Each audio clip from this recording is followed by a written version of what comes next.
referencias se parte de un trabajo de recolección y análisis de la empiria, es decir, de un registro minucioso de escenas de lectura en las que se establece un diálogo y una escucha, y es en este intercambio donde se produce la práctica de lectura y este nuevo conocimiento sobre la práctica de lectura.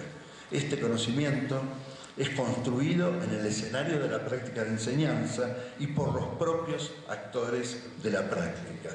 De hecho, también los niños y jóvenes reafirman sus modos de leer en los enunciados que producen y muestran que son capaces de producir incluso enunciados metaficcionales de tipo teórico referidos a los mecanismos de producción de los textos o a la propia práctica de lectura como experiencia personal, social o institucional. Traigo, para dar cuenta de lo que digo, el caso de Lidia, una maestra y bibliotecaria de la ciudad de Buenos Aires, que en su diario de clase da cuenta del lugar que le otorga a la escucha de las voces de los niños en sus clases. Se trata de un taller de lectura de textos de literatura infantil, entre los que predominan libros álbum de un autor inglés, traducido al español, bien conocido, Anthony Brown. Dice Lidia: hoy empecé a trabajar en tercer grado con Voces en el Parque.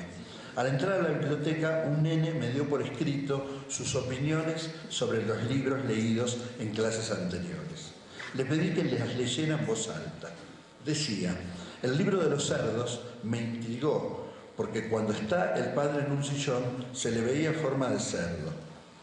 El túnel me intrigó mucho, porque cuando la chica encontró a su hermano estaba convertido en piedra. Hasta ahí lo que dice el chico.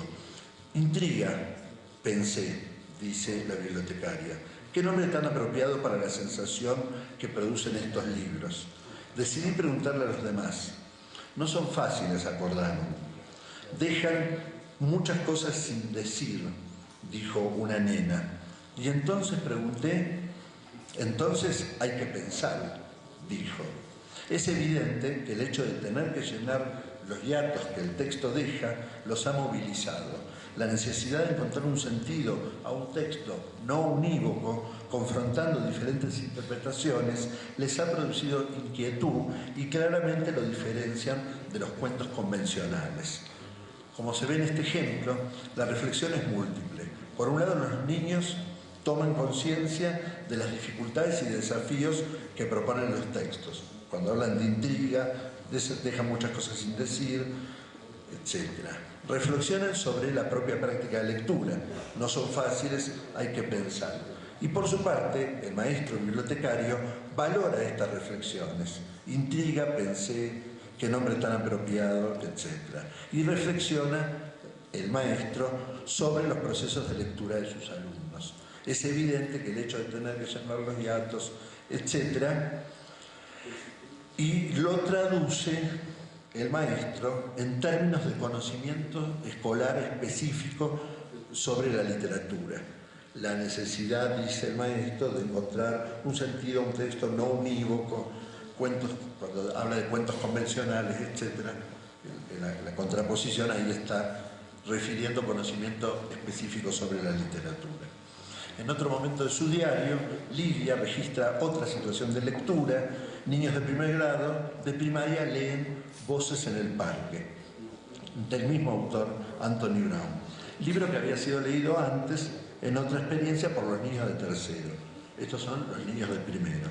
Voces en el Parque es un libro cuya narración se caracteriza por presentar una misma historia, que es un paseo por el parque de una madre con su hijo y su perro por un lado, y de un padre con su hija y su perro por el otro.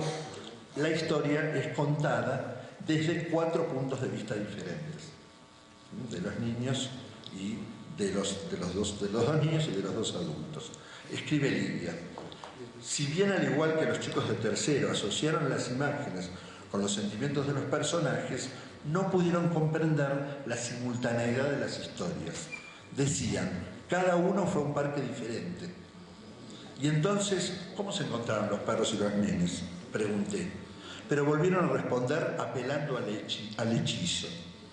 resulta evidente que la hipótesis que ellos manejan es que las historias deben ser contadas cronológicamente y recurren al pensamiento mágico para explicar todo hecho que no responda a esos cánones.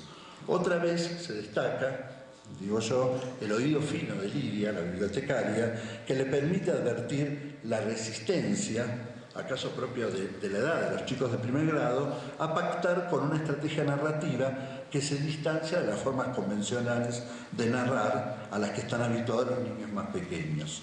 De parte de Lidia no hay insistencia en forzar a los niños a comprender la complejidad del procedimiento de la narración de la simultaneidad en pos de la lectura supuestamente correcta. La intervención del maestro busca antes que nada comprender los motivos por los que los niños se resisten a pactar con un modo de narrar no lineal.